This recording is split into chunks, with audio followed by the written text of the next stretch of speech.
So welcome everybody to our experts and also to our attendees of today. Thank you for joining us. Today is August 4th. I'm Sandra Arevalo. I'm the Director of Community Health and Wellness at Montefiore Nyack Hospital.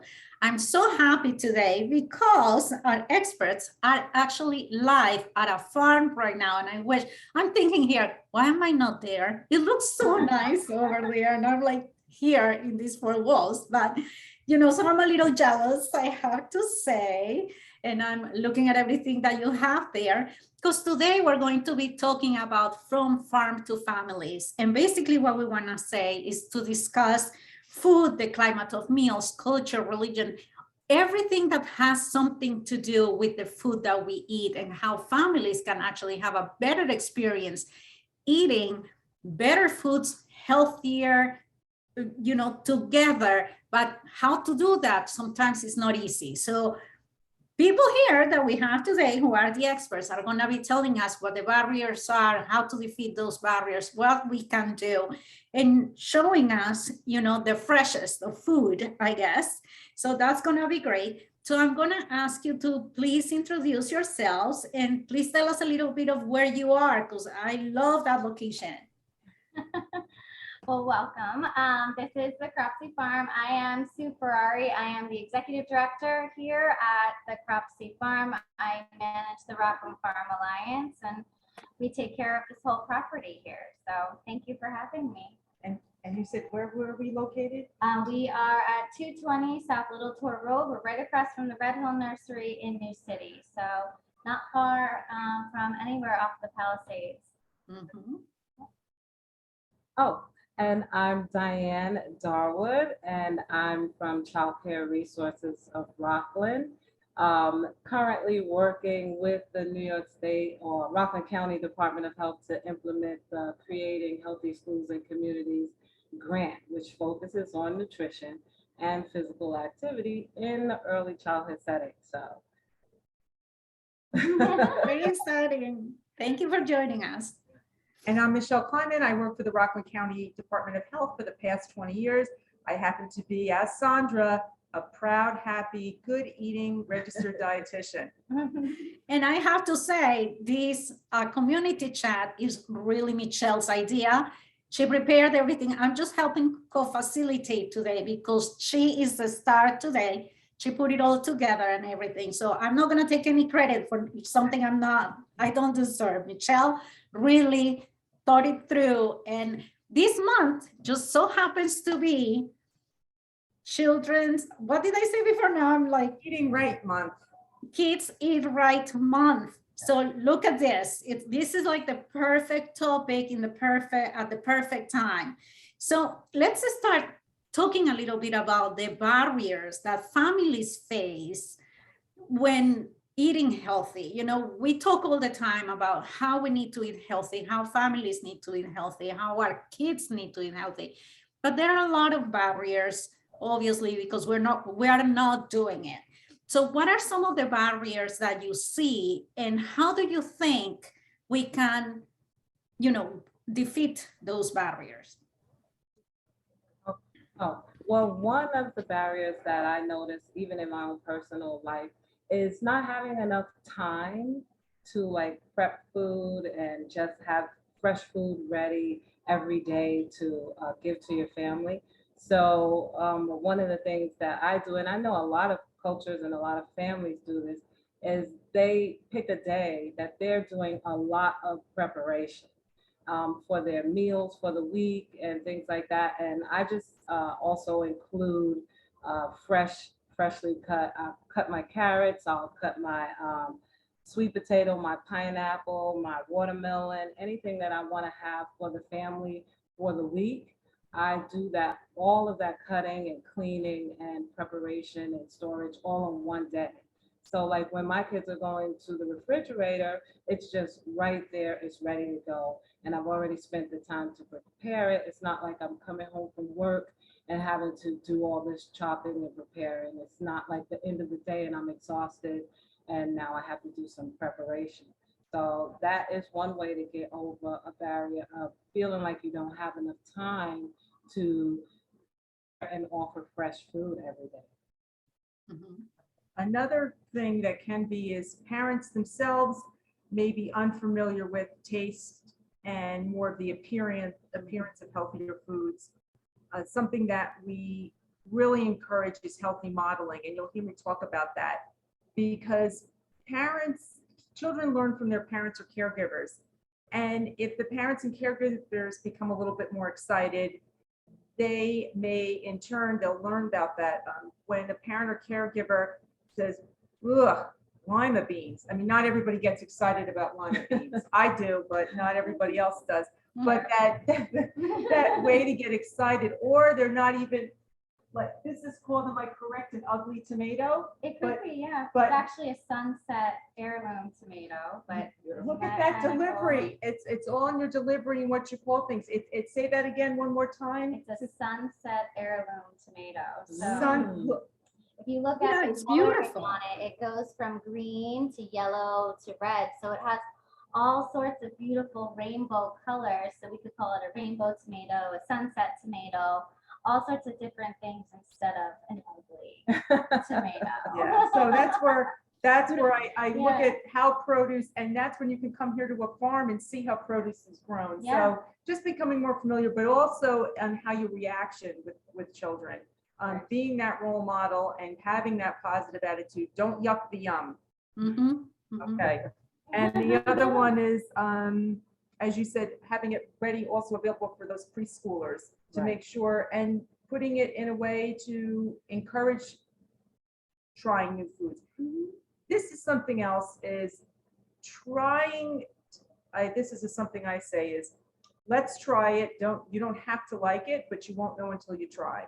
Just like we tell parents, oh, it takes up to 10 times. Well, it can take up to 10 times, even for adults. But I also want to acknowledge to people that it's okay not to like foods. I happen not to like lobster. Okay, but I just Right. don't, and that's okay. And I don't know why I don't like papaya, but it's okay not to like something, but you won't know if you don't like it if you don't try it. You don't ever want to force food. So those are some barriers that we wanted to go over, Sandra.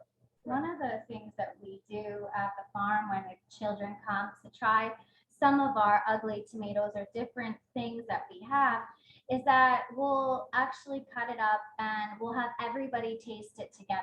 So as a family, I would encourage to taste it together and then have everybody talk about what they taste. Does it taste like a tomato? Does it taste sour? Does it taste sweet?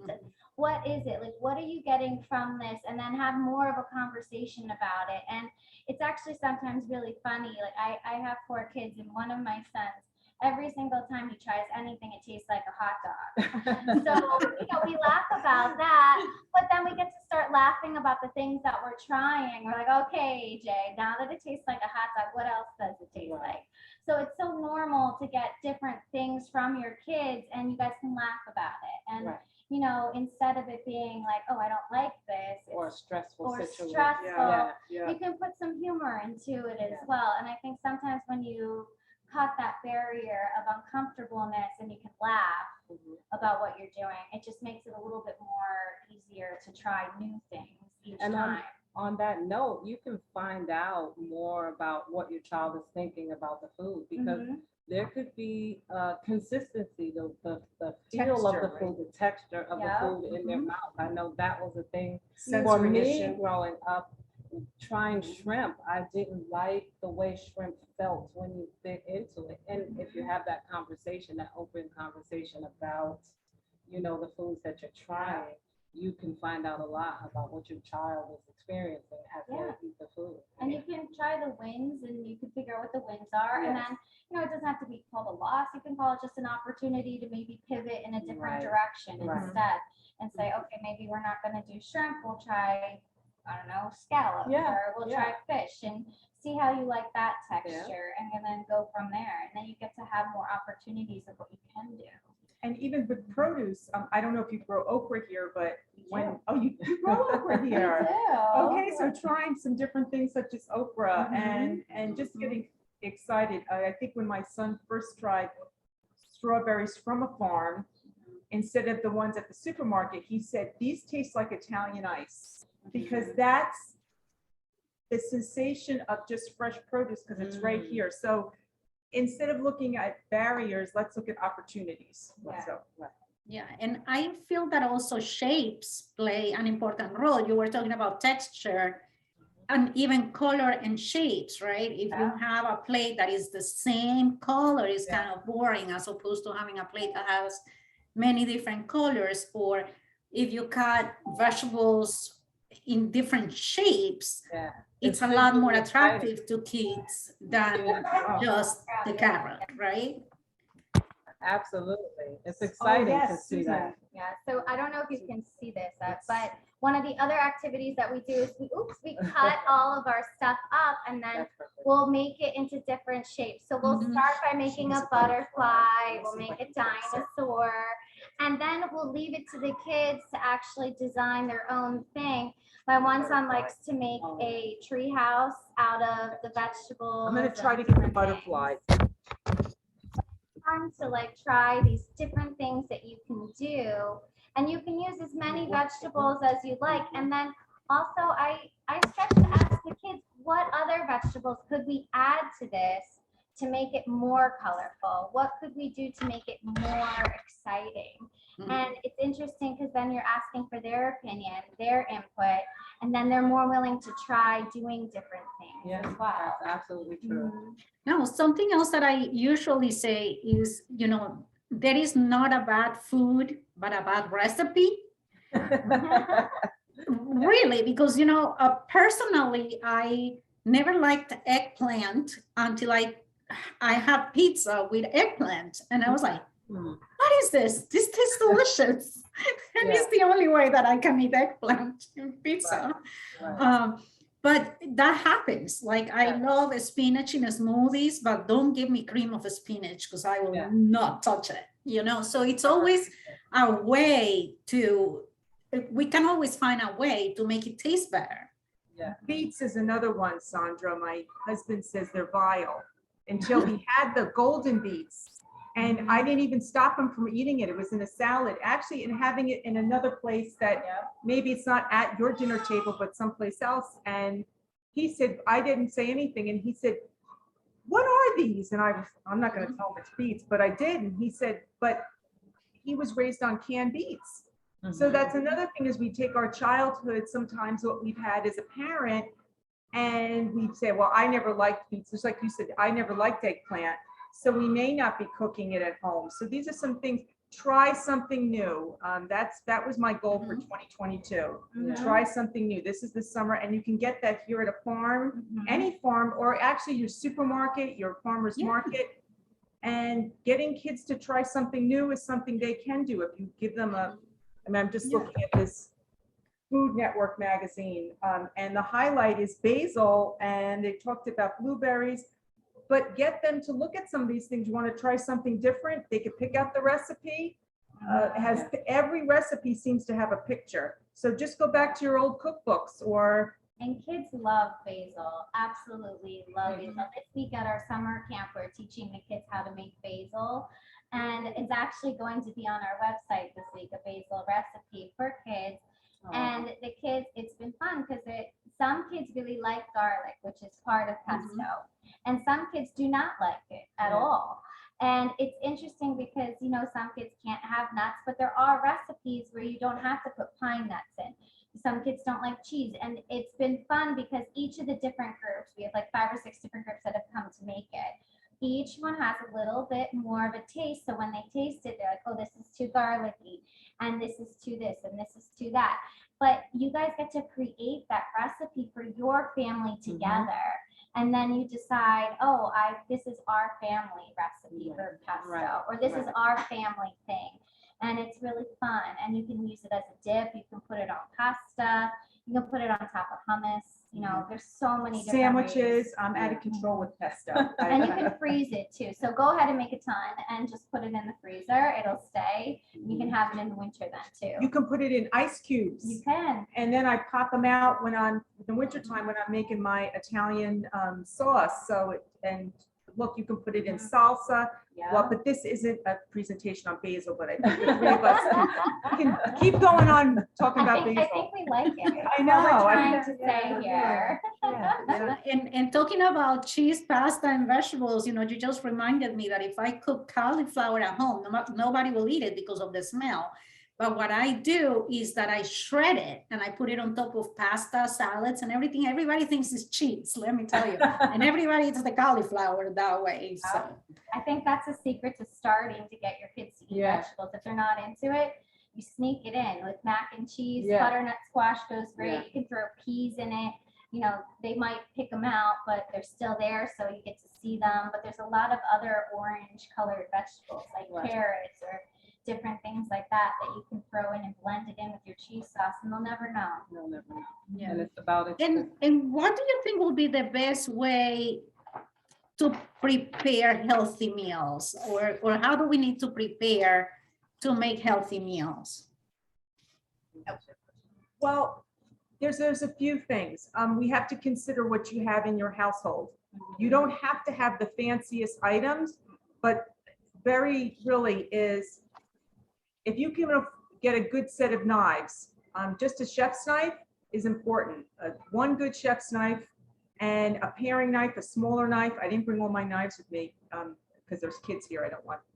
Anyway, Okay. there was the knives and a cutting board, and even in a microwave, you can steam things, Sandra. I do use a pot, and I'll put a little steamer in the bottom. Something that has been of investment for me, I think it was $75, but they're all different prices, is my Instapot.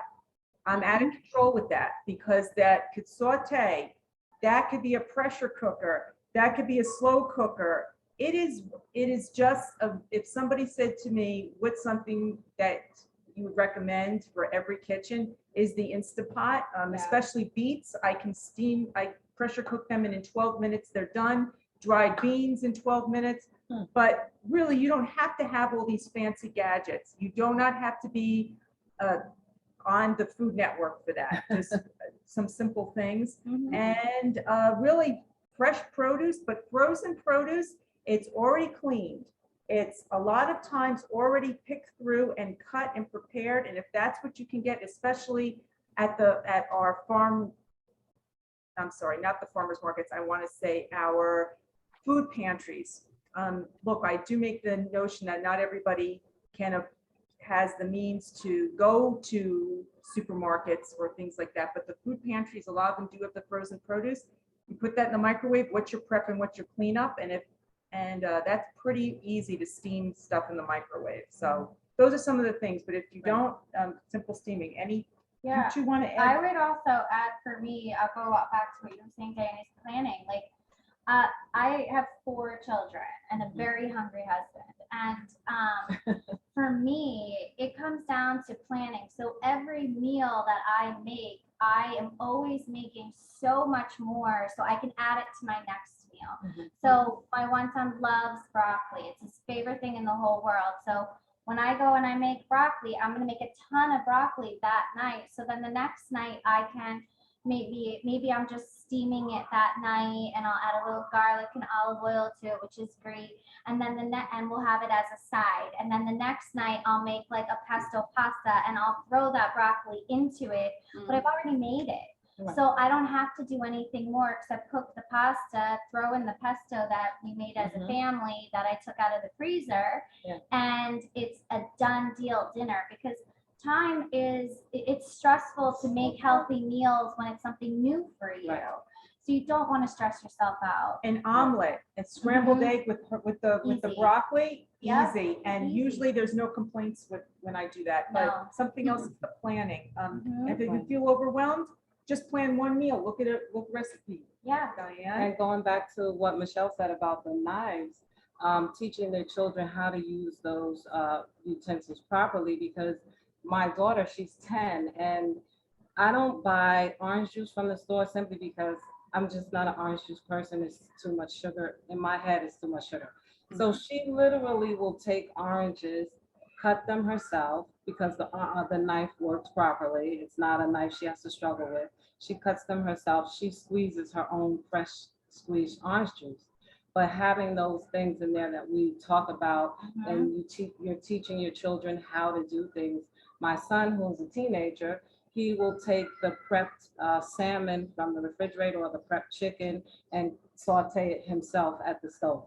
So it's already prepped and it's in the refrigerator, and we've talked about it, and I've taught him how to prepare or how to cook it, and he will take it himself and cook it if he's home on his own, or if I'm just busy and he wants to eat right at that moment because he's 16 and sometimes he can't wait for dinner. So he has to just, but we've had a conversation, we've talked about we're having kitchen conversations, and they're healthy, and I think it's really a good idea. And you can start, like, there are those knives that they make, they're plastic, that are safe for kids to try. Yeah. We have them here at our camp, but if you don't have those, just a butter knife. Yeah. It doesn't have that serrate on it, so it's gonna be, it's not as sharp.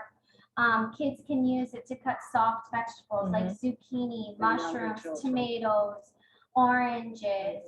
There's a lot of different fruits that they can do it with.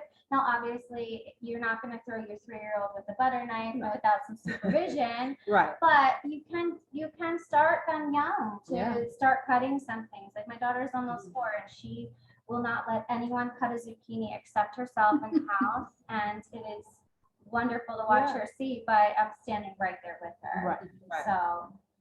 Something that I personally love is the parent-child aprons that they sell. I think that's the cutest thing, and it puts you in the mood, and it puts kids in the mood, like you get dressed up and you start playing in the kitchen. I love those. Whatever you get to do to get them excited about it, I say do it. Turn on some music too, Yes. Like, that's what we do at our house. Yeah. We listen to music, we dance around, we make dinner, we prep our meals. It's so much fun. I love Sunday prep time. You just made a good point. Growing up, my mother never let us put the TV on, and I didn't understand why. And now, I mean, even the phone and all the devices, but I let one of the kids pick the dinner music or whatever music they want. And that's another piece, is not to have all the distractions. And that's a great time. We have something at the health department that we promote, really, is that family dinner, family mealtime where we can talk. It is great when kids can come to the table, or maybe it's not the table, maybe it's the car, maybe wherever it is, that you're all talking together and putting the phones down. I would please stress that, because you want to also taste your food, really taste it instead of just watching your phone and eating, and experience what we talked about. How does it taste? How does it, and then have a conversation. Food is nourishing, and you want to make sure that you're enjoying your meal. It's an Italian where we say agita. If you're aggravated while you're eating, or you're getting, then you don't want to upset stomach. You want to enjoy that food. And it's a perfect time to even have that moment where you're like, okay, we're all going to try this eggplant, or we're all going to try this, and let's talk about it. And if we don't like it, we don't like it. Or that's if okay. we like it, we like it. And what do we like about it? And how does it make you feel? We start that prep at our house by setting the table. So each of the kids have something that they do. And with napkins, I've gotten a lot of really cool cloth napkins. You can get them anywhere, or you can even make them yourself out of like an old tablecloth or something. But our kids, they do exactly this. I love napkin design. They get to design the napkins, and they get to design the placement, and they get to also choose the kind of water we have. So they get creative with the waters that we do. Which I think you brought today too, which they do. Sandra, we'll have to drink to you. Let me just show you.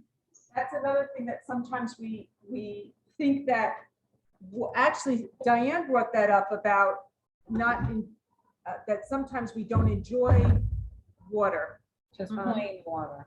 So we put in there. I like to have something in my Well, there are some people who definitely don't like water. So what tips do you have for those kids and people? I'm a person that does not like the plain water. I love lemon in my water. Me too. That's just way, it's refreshing, and just the plain water, it's really what I drink it when I'm just very thirsty and I just don't have a lemon. But otherwise, I'm always with lemon in my water, always.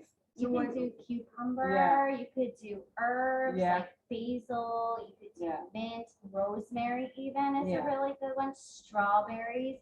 And it doesn't take much, you know, No, it doesn't. it really doesn't. You can cut up one strawberry and that's enough for that whole Yeah. pitcher if you Yeah. let it sit, or slices of cucumber, and Yeah. like a bit of lemon or whatever. You just something to just add in, making it special. this was, and something very easy if you want to grow something yourself. Actually, basil takes about 6 weeks, but actually I got here chives in the Mhm. beginning. There was a sale on herbs. So I brought those herbs home and they grew, and this is actually in here is my Thai basil. This is Thai basil from, Is this from the Mother's Day plant yes, sale? the Mother's Day plant sale. Oh, how So fun. that's, if you want to give me a Mother's Day present, give me a plant, okay? No pearls. Oh, you're like me. I love plants too. My Yeah, mom that's said that my house looks like a greenhouse because I don't have more space for plants, but I'm always welcoming plants. But that's what I put in there, and kids like that, and you just chop it up, and all I did was snip it up, and I put it this morning in this water, because I knew we were gonna have it. So these are just some things that's pretty easy for a kid to do, is the scissor, or if they could just pick it off the plant, wash it and put it in, And rip it. and rip Yeah. it. That's It another, doesn't hey, have to be you don't need, you special. just have your hands, Yeah, rip it, rip and it. that's great. And that's a And- fine motor skill. yeah, oh, that's right, a fine motor skill, Yeah, so, ripping. Yeah. so that's what can be And done. and Michelle, you were mentioning, fresh, frozen. We can also freeze fresh, right? But there are some people who have no other choice than canned. So this has been the question forever, right? Fresh, frozen, or canned? All three, Sandra, all three. And for me, chickpeas are very easy and affordable Mhm. for me to get them in the can. Even with planning, I could be the best planner, but on a hot day like today, I may not even want to turn on the pressure cooker. So I will use the canned beans, and I do rinse them. I do buy the low sodium canned beans, but I also like if you don't rinse them and they're low sodium, it's aquafaba. It is that is part of that little bit of water that sticks, that canned liquid, and that makes the best hummus. If you use that, you don't have, it has like a thickening agent. In fact, vegetarians and people who practice vegan, a lifestyle, will use that. You could save that and whip that up as an egg white replacement.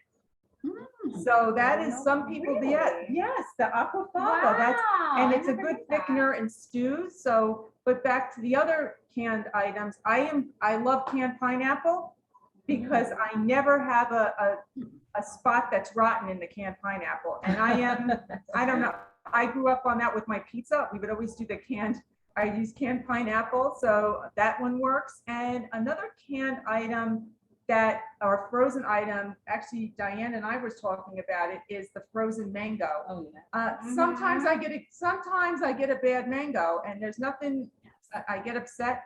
Frozen avocado is another one that you don't have to worry about. Yes, I saw it at various stores, and I've asked about it, and people like it.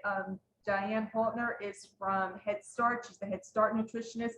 She really promotes the frozen avocado, because she said it's actually more cost effective to buy the frozen one, because you'll never have it's there when you need it, and you don't have to have a rotten part of that. So that's, I said, I like canned. The only thing is I would say is look for the low sodium or no salt. And they last for a long time. That should be your pantry, your staples. Yeah. And chickpeas, the nutritional value of chickpeas is so high. We use that when I'm making soup for my mother. She's elderly, and we make a soup from scratch to try to help supplement what her caregivers are making for her. And chickpeas is a big ingredient, because we want to make sure that the nutritional value of what she eats is very high.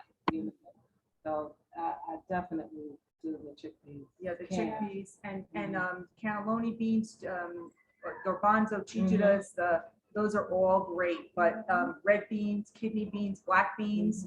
If I want to make black beans and rice, people will tell me, no, you need the dry, but in a I don't mind it. I don't mind using the can. So it depends. And canned tomatoes, but we can't always have the rainbow tomato.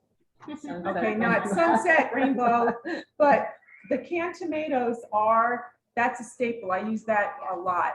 too. So many bases of I want to say what I make in my menus are there, and most of us will have canned tomatoes. I would also stretch to say, like, if you're gonna eat something from a can and you're eating a vegetable, you're winning already. Yeah. Like, you're getting your kids to get in vegetables, and Right. if it's from a can, that's awesome. The other thing I'll say this, this is what I do, is I eat in season. So right now, tomatoes are really, really in season. So for me, I find that the cost of a fresh tomato is much cheaper than even a can. And I'll actually purchase more tomatoes than I normally would. I don't know. Okay. But you can do that kind of stuff too. So you can have that in season vegetable and you can store it in your freezer, and it really doesn't take up that much space. Right. And it's fun in the middle of the winter to pull something out and pull that memory out with your kids. Yeah. And do that, especially with berries. Like, berries are in season, and that's kind of That's a a big really deal good too. idea. So yeah. Any tips for parents at the supermarket? Is there?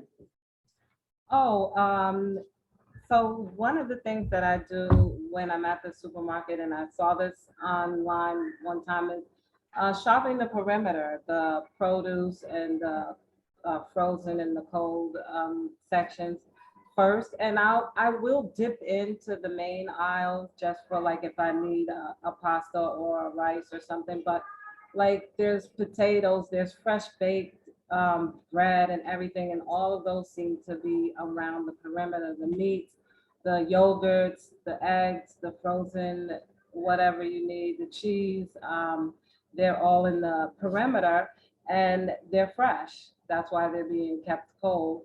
And so I'll usually do that and dip in the aisle, just like if I'm going in, I need to get olive oil, I'll dip in the aisle, but I'll come right back to the perimeter, as opposed to when I first started shopping as an adult and maybe in my 20s, I went up and down every single aisle. And food that's shelf stable is just not really as good for me as, the food that's fresh. I know that, and I learned that. So I would say shop the perimeter as much as you can. Even for starch, I mean, you can get potatoes and sweet potatoes. You can use as many families do that as a staple already. If you want to skip rice or if you want to skip pasta and you don't want to do organic, or you can't do organic, you just get some potatoes. And potatoes have a lot of nutritional They content. do. That's And the they're potassium filled- powerhouse. And they're filled with a lot more water than you think. So we grew potatoes, my daughter and I, like a couple of years ago. That's such a good And activity. yeah, and it was so fun fun. picking the potato right on the deck. It was container, Mhm. and we picked them and we found out, I feel like the content of water is way up there, like 85% or something. Yeah, it's pretty It's a high I'd say. water content, but it's a good starch and it's filling for you, and it's nutritious and easy to, like, grow with your Mhm. family. Yeah. And do you find, Diane and Sue, I find if I go up and down the aisles, I call that the impulse buying. I had no thinking to buy this, but the way they displayed it, Yeah. it said it's on sale, ka-ching, and then I Yeah. buy it, and then I'm Yeah, I had no interest in buying that. So definitely. I do bring a Yes. list, Sandra, because if I go by my list, I'm good, because that's another thing is when I talk about meal planning, something essential that I learned in home economics back a long, long time ago. I hope my home ec teacher's watching this. I should tell her that. I'm just part of,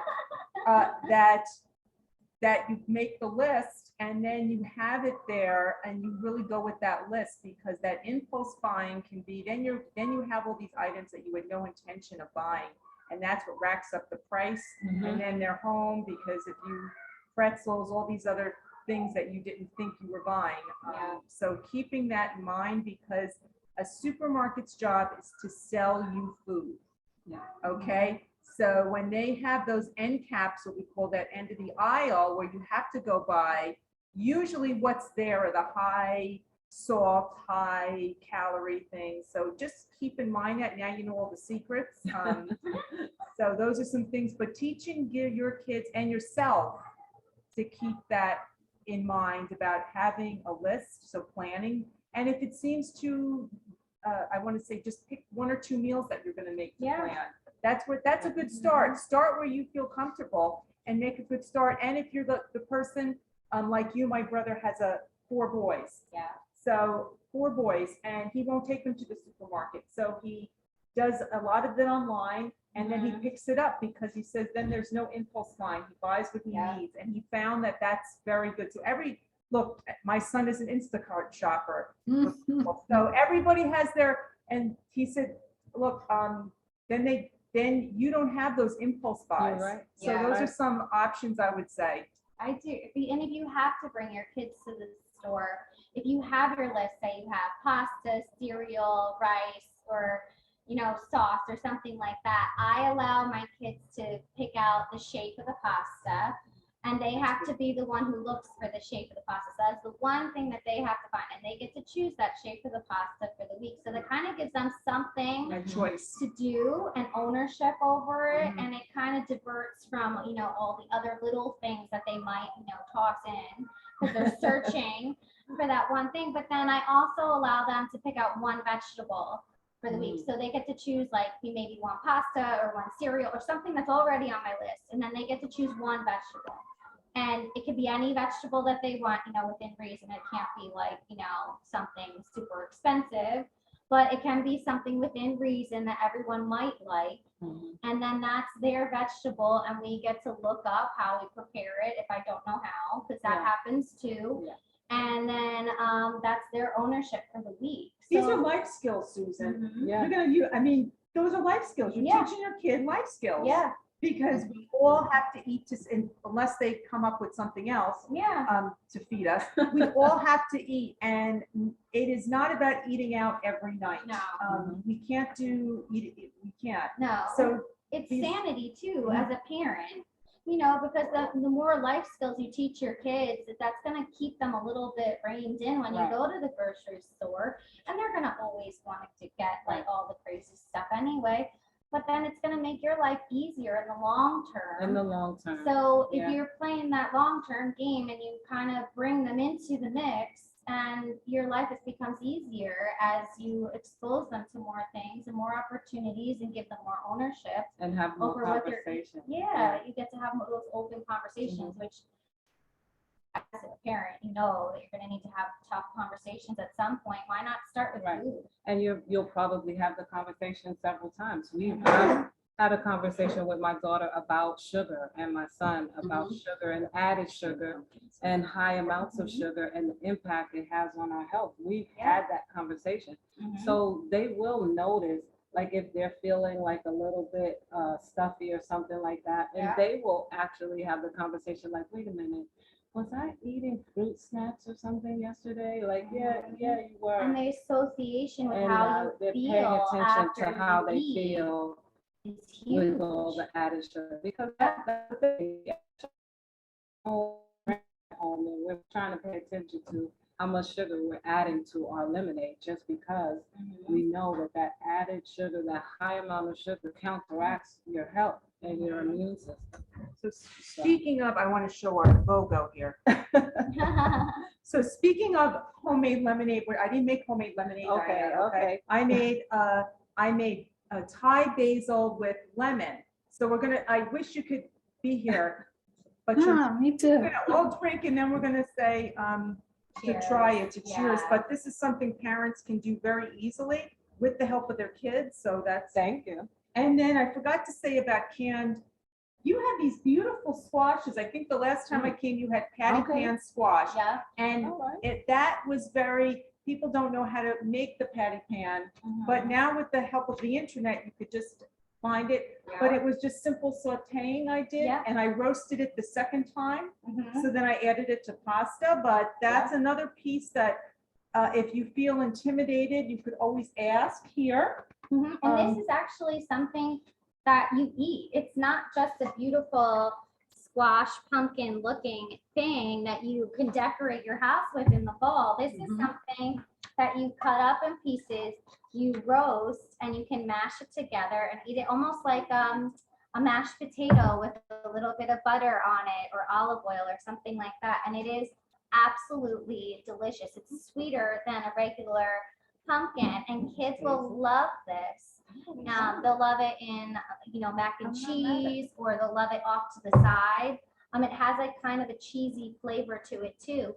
So this beautiful, pumpkin that we use to decorate, or, we've only seen to decorate, has many different levels of usage to it. Yeah. But, I only learned this, I'm not even going to lie to you, last week. Because they picked them and I was like, oh, it's too early to decorate. And they're like, Sue, no, you eat these. And I was like, that's great. I just learned something as, managing this huge farm, and I had no idea. And my farmers and I had a good laugh over it, but it's delicious. And I only know that because I just tried it. So. And this, I just have to tell you, if I go to the supermarket when I'm hungry, or any place that sells food when I'm hungry, I end up filling my cart with all the wrong things, That is true. So That is true. Mm-hmm. So Yeah. probably drink something that's And- filling before you go. Yeah, have a little snack or something. And ladies, what can you tell us about organic? Do we need to buy organic? So organic is wonderful because it has the least amount of pesticides and everything in your food. So it's going to give you the most health content, nutritional value for foods. And to be honest, organic is one of those things that is a little bit more expensive. It is an investment in your health. So if you're looking at it in that perspective, it's always the best way to go. However, I am going to say this, and I'm going to encourage it. If you cannot afford organic and you're just eating vegetables, you're already winning. Already. So, and if you want to try the difference between organic and non-organic, please just come to our farm. We are all open to having people try, taste, discover, see how it's a little bit different of a process. But I really do believe, however you're getting vegetables to your kids is the best way. And as you go through the process of tasting and doing and trying different things and trying the organic, you'll see it is much more nutritional.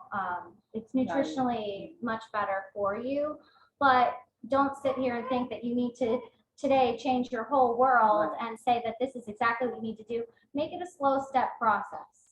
Try doing your tomatoes as organic and see how you feel, like exactly how your daughters notice sugar in their food. Yeah. If you love tomatoes, try an organic tomato instead. If you love carrots, try an organic carrot instead, if that's a big staple in your world. Go slow. and you could eat, you don't have to, especially with the organic carrots, I don't have to take that skin off. I rinse it, because that's a chore that I didn't like as a kid, is to peel the carrots. I would run from that, to peel the carrots, the potatoes. But the skins that's Yeah, okay. It actually has a lot of Yep. nutritional content that you miss out on when you have to peel. Yep. So, and there's a lot of benefits to the skin that actually hold some immunities and antibodies and things like that. So it's really, really good for you.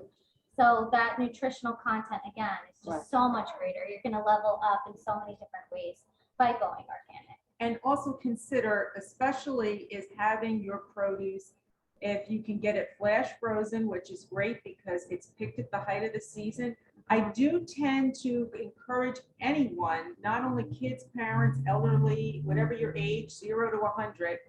If you're over 100, you must be doing something else right. So is to look at where your produce is from. If the produce is grown here in the United States, they do not, that's something that they are not using some of those pesticides that have been outlawed the way they are in other countries.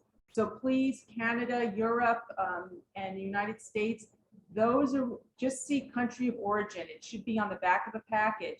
And if you're getting something that's actually from, I'm just thinking of this farm or any farm in New York, New Jersey, Connecticut, ask about that transit time. You're already winning because it's not coming from California where it has to take here and it's losing those nutrients. It is, you don't want something that's been sitting on the grocery store shelves for a week. No. the transit time. So that's another piece that we should consider. But looking at where that country of origin, where your produce is from, is some, especially because other areas of the world use pesticides that we do not use here in America or Canada. So keep that in mind. And ladies, in your opinion, how do you think schools, elementary schools, preschools, and even childcare centers can help kids eat healthier? Well, I think what they do is they encourage healthy eating, especially if they're like a licensed childcare center. The state regulates them, and with their regulations, they're always promoting healthy eating. They're always supposed to be knowledgeable of the nutritional value of food. So if they're providing food, they're supposed to be providing food with a nutritional value, not chips and candy and things like that. And if they're not providing food, they may still have on deck nutritional options for children who bring in chips and cupcakes and candy and things like that. So I would say that parents could ask the site directors or owners, how do you guys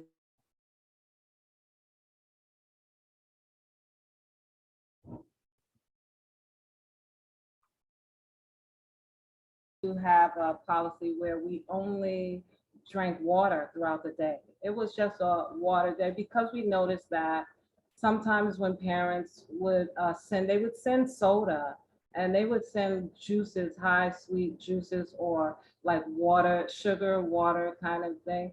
And well, it's cheaper for us to just use filtered water, and it's cheaper for the parent. And maybe you're doing that at home, and we can't control that at the site, but at the site we can offer water all day. So that we just made that into a policy. So some sites actually have policies that really they're encouraged to have policies that promote healthy eating and things like that. So I think a parent could just ask.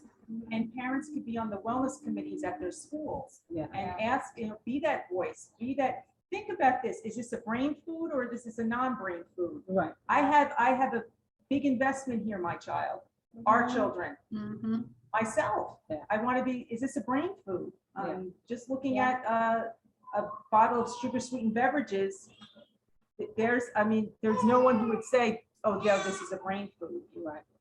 And then there was another thing you mentioned before, the Clean 15. Remember? Oh, the Clean 15 that have a thicker skin. So watermelon Right. has a thicker skin. Usually that's the one that's not. Onions have the skin. You're not those. You can go and look at, just search that Clean 15. Search Clean 15. Yes, and then some of the even apples use a lot of pesticides, but even a ladybug is considered a pesticide, but that's the pesticide you want. Yeah. That to me, I want a ladybug eating those. There's good pests and bad yes, pests. There's yes. a lot of that kind of stuff. And, honestly, I think even just coming to a farm and getting some of that exposure as well is really going to help. And, it also helps you as a parent learn this kind of education of what you want for your kid. Yeah. And then how you want to communicate it, and the more active you are in just asking the questions. It doesn't mean you have to necessarily be on a committee, but ask the questions and challenge the teachers in some ways to see what they can do. And then also Be we are all curious. great. Be curious. Yeah, be curious. And we're all great resources. You can always reach out to any of us and we'd be happy to help facilitate how we can support your schools better and how we can do things a little bit better to support your children and you. Actually, ladies, why don't we give Sandra, we wanted to give our phone numbers. Yeah. Actually, when can I come here and visit the farm? Sure. Susan? So you can come When can I visit. You can come visit us on Friday. I told you Michelle planned the whole thing. But, Right. Not that we'll plan. No, I'm just kidding. So you can come Fridays from 3 to 6. We have our farmers market open. We have our animals here. We have 7 goats. We have 32 chickens and 14 ducks. No elephants, right? Not today. Okay, Not oh, today. oh Yeah. my God. And the part that's kind of cool too is our chickens all make different colored eggs. So we have this beautiful blue egg here. I don't know if you can see. And blue eggs are actually descendants of dinosaurs. So these chickens, that same kind of chicken was around when dinosaurs were around, which kids love to hear all about that. So that That's gets really beautiful. interested. Yep. And then we have our farmers market open, and we also have youth pick opportunities. So you can come and pick your own vegetables every week, Friday from 3 to 6, and then Saturday from 9 to 1. And then if you follow us on Instagram or Facebook, you'll find out about our different events. We have a tomato event, August 27th, and that is a free event. And it's coming to taste our tomatoes, learn about composting, learn about how to preserve our tomatoes, what you can do with our tomatoes. And there might even be a friendly competition on marinara sauce, but I'm not saying I'm going to win. I'm in there because I have a secret that I learned from the RCC chefs. Oh my goodness. So I gotta, Sandra, watch out, Yes. okay? Watch out. Yeah, and we have a bunch of other kids events too. We have a fall festival, October 29th. And then we will be open all fall on Saturdays and Oh, Fridays that's for wonderful. a pumpkin patch in October. Oh, I love that. And we have a corn maze as well. So there is going to be so much fun in the fall So I for don't us have to go over out of here. town anymore. Yeah, and it's Yeah. a real pumpkin patch. We're gonna have Yeah. those huge pumpkins. You're gonna cut them off the vine. They're not gonna be just those little Yeah. ones sitting in a field. It's the real deal. So That's it's gonna nice. be really neat. If I'm looking for healthy childcare, where, or I want information on to put some healthy things at childcare programs, where would I go, Miss Diane? So I'm representing Child Care Resources of Rockland, and our number is 845-425-0009. And we help families find affordable childcare or childcare with irregular hours, because a lot of families work different types of hours. So we also work with providers to enhance the quality at their site. Like right now, I'm working with the Rockland County Department of Health to implement this grant called Creating Healthy Schools and Communities, which focuses on nutrition and physical activity in the early childhood setting. So Child Care Resources of Rockland has a wealth of resources that help the community in different ways,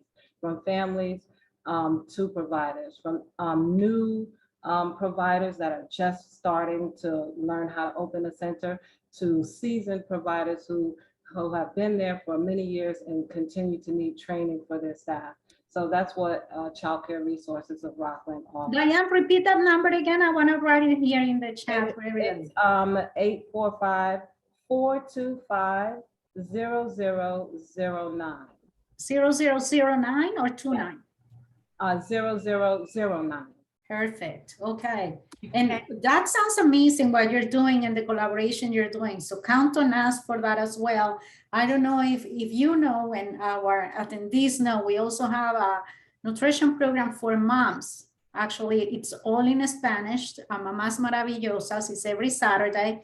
So you want to join another program where we can collaborate as well, you know, to bring more education also to Latino moms in our Oh, county. that's great. That's And great. this is important because we think definitely as one of there's only 2 major hospitals in Rockland County, but I mean, we want them to come to you and not be sick. Almost, that's way, like, it makes your job easier. You and us, trust me, we don't like to have a lot of work. If they break your leg, that's something different, but, Not that kind of work, yeah, I don't want- right? Yeah. but we want them to be healthier, and starting these healthy habits now is so important. So I'm gonna say, cheers, cheers. Cheers, ladies. Cheers. So, oh, look at that. So these are things that, thank you. And Yeah, we're almost out of time, but it was such a pleasure having you. Next week, pedestrian safety. So, but I could talk for you for hours, and I heard a baby in the back. Also, it's also National Breastfeeding Month. Kids Eat Right, National Breastfeeding Month, and next week, pedestrian safety. Thank you so much. I will see you very soon. Trust me, I will show up there very, very quickly. Maybe this weekend even. So thank you to all of our attendees. Thank you so much for following us, and I will see you next week. Bon appetit, everybody. Bye. Bye. Thank you. That was really good, ladies.